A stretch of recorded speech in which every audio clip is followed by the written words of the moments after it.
എന്റെ കയ്യിലാണെങ്കിൽ 5ന്റെ പൈസ ഇല്ല. ഈ പിള്ളാന്റെ അപ്പം ആണെങ്കിൽ ഞാൻ വരുകയും ചെയ്തു. ഡാ ഇക്രു നോക്കടാ, വെറൈറ്റി മുട്ടായി. ഡാ ആൻ്റപ്പാ നോക്കിയെടുത്തോ, അല്ലെങ്കിൽ ബില്ല് വരുമ്പോ കണ്ണു തള്ളും. അത് ശരിയാടാ ഇക്രു, ഈ കുഞ്ഞാമിത്തയാണെങ്കിൽ നമുക്കൊന്നും മേടിച്ചു തരുന്ന തോന്നിയില്ല. അതേടാ, ഇപ്പൊ തന്നെ ഞാൻ മേടിച്ചു തരാം. ഇവിടെ മനുഷ്യന്റെ കയ്യിലാണെങ്കിൽ 5ന്റെ പൈസ ഇല്ല. എനിക്കിതെല്ലാം കൂടി കണ്ടിട്ട് അങ്ങനെ കണ്ണ് തള്ളിയിട്ടിരിക്കുക. ഓ കുഞ്ഞാമിത്ത, ഒന്ന് മിണ്ടാണ്ടിരിക്കണ്ടോ?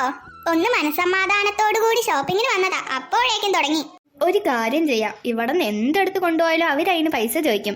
ഇനിയിപ്പോൾ അഥവാ കാണാതെ കൊണ്ടുപോകാൻ പറഞ്ഞാലും അവർ പിടിക്കും. ഒരു കാര്യം ചെയ്യാം, നല്ല വില കൂടിയ മുട്ടായി എടുത്ത് തിന്നാ. കാഡ്ബറി ഡയറി മിൽക്ക് വലുത് തന്നെ ആയിക്കോട്ടെ. ഡായിക്രു എന്താടാ? ഡാ ഈ കുഞ്ഞാമിത്ത എന്താ കാട്ടുന്നത് നോക്കിയേ. ഓ കുഞ്ഞാമിത്ത, എന്ത് പണിയാ ചെയ്യുന്നത്? എടാ പിള്ളാരെ, എൻ്റെ കയ്യിലാണെങ്കിൽ 5ന്റെ പൈസ ഇല്ല. മുട്ടായി എടുത്തിട്ട് പോയാൽ അവരെന്തായാലും പിടിക്കും. തിന്നിട്ട് പോയാൽ അവരറിയില്ലല്ലോ. ഓ ഇങ്ങനെ ഒരു മണ്ടു. താത്താ, ഇവിടെ ക്യാമറ ഇല്ലേ? ക്യാമറയുണ്ടോ? ക്യാമറയിൽ കൂടെ ഇതെല്ലാം കാണുന്നുണ്ടാകുവോ?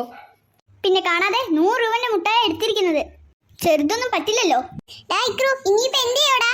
ഇനിയിപ്പോ ഒറ്റ വഴിയേ ഉള്ളൂ. നമ്മൾക്ക് ഇവിടെ നിന്നൊന്നും മേടിക്കണ്ട. എങ്ങനെയെങ്കിലും പൈസ കൊടുത്ത് എസ്കേപ്പ് ആകാം. ഈ താത്ത കാരണം ഞങ്ങളുടെ ഷോപ്പിംഗും മുടങ്ങി. സോറി പിള്ളാരെ, ചോക്ലേറ്റ് വേണോ? ഓ ചോക്ലേറ്റ്. ഇനി ഷോപ്പിങ്ങിന് വരുമ്പോ 500 രൂപ ഇല്ലാണ്ട് ഇവിടേക്ക് വന്നാണ്ടല്ലോ.